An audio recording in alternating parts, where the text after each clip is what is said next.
I never thought I'd be writing about family drama online, but here I am. Maybe strangers can give me the clarity my family won't. I'm 34F, married, and living a few hours away from the small Pennsylvania town where I grew up. My parents, Richard and Evelyn, built everything they had from nothing. Dad ran a small woodworking shop, and Mom worked as a teacher's aide. We weren't rich, but we were stable. I have two siblings, Laura 37F, the golden child, confident, social, always in charge, and Jason 30M, the baby of the family and the only son. He was spoiled from the start. I was the quiet middle child who learned to stay out of the way. 2 years ago, Dad died suddenly of a heart attack. It shattered us. I rushed home, and for the first time in years, all three of us were under the same roof. That's when I realized how different we'd become. Mom leaned on Jason heavily. Laura had her own family, and I lived out of town, so Jason became the caretaker, though in reality, he was just hanging around. When Dad's will was read, it seemed fair at first. The house stayed with Mom to be split between us after her passing.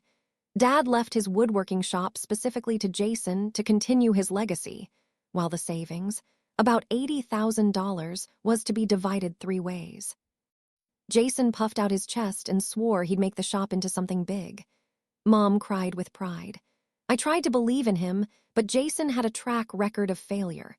Dropped out of college, a food truck business that collapsed in months, constant, big ideas that went nowhere. Sure enough, within a year the shop was a mess. Jason bought expensive tools he didn't need, took out loans, and barely kept it open. Mom started covering his bills. When I confronted her, she said, "He's just struggling. He'll get there." One night at dinner, I finally snapped. I asked, "Jason, where is the money going? The shop looks half abandoned, and Mom says she's helping you with utilities." He slammed his fork down. "You wouldn't understand. Dad left the shop to me. He trusted me, not you." Laura added quietly, "She has a point, Jason. You can't keep draining Mom."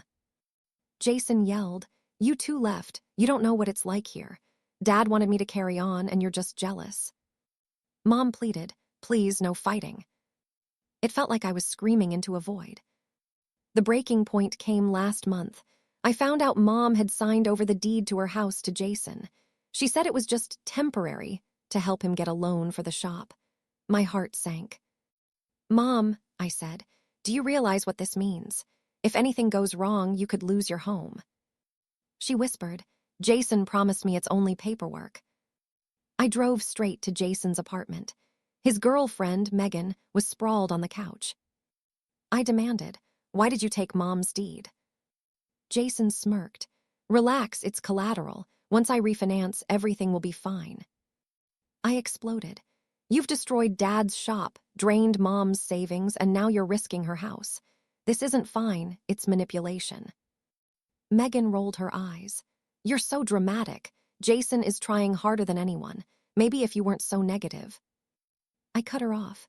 "Trying. He's leeching off Mom while she gets sick with stress." Jason's face darkened. "Don't you dare act like you care more. You left this family years ago. Dad trusted me, not you." I shot back. "Dad trusted you to grow up. You've done the opposite." He threw a glass at the wall. Mom called me later in tears, begging me not to turn Jason against us. My aunt, however, phoned privately and said, "Don't back down. Your father saw this pattern years ago. Jason never changed." 2 weeks later, Mom was hospitalized with severe hypertension. The doctor said stress was killing her. That was it for me. I went to a lawyer. He said undoing the deed transfer might be possible if we could prove Jason manipulated her. When Jason found out, he sent me texts. "You're trying to ruin me. You've always been jealous. Dad would side with me if you were here." Last weekend, everything boiled over. Jason stormed into Mom's house while I was there. He shouted, "You're betraying your own brother. Family means loyalty." Mom sobbed, "Please stop. I can't take this anymore." I stood my ground. "Jason, you are not entitled to Mom's money, her house, or Dad's shop. You need help. Until you admit it, you're not welcome here." For once, he didn't scream back. He just glared, eyes full of rage and hurt, then walked out. Now the family is split. Laura says I did the right thing, but she won't get directly involved. Mom is heartbroken, still defending Jason, saying, "He's just lost, he'll find his way." Extended relatives whisper that I'm cruel for turning on family. But I can't sit by while Jason destroys everything. I love him because he's my brother, but right now he feels like a stranger.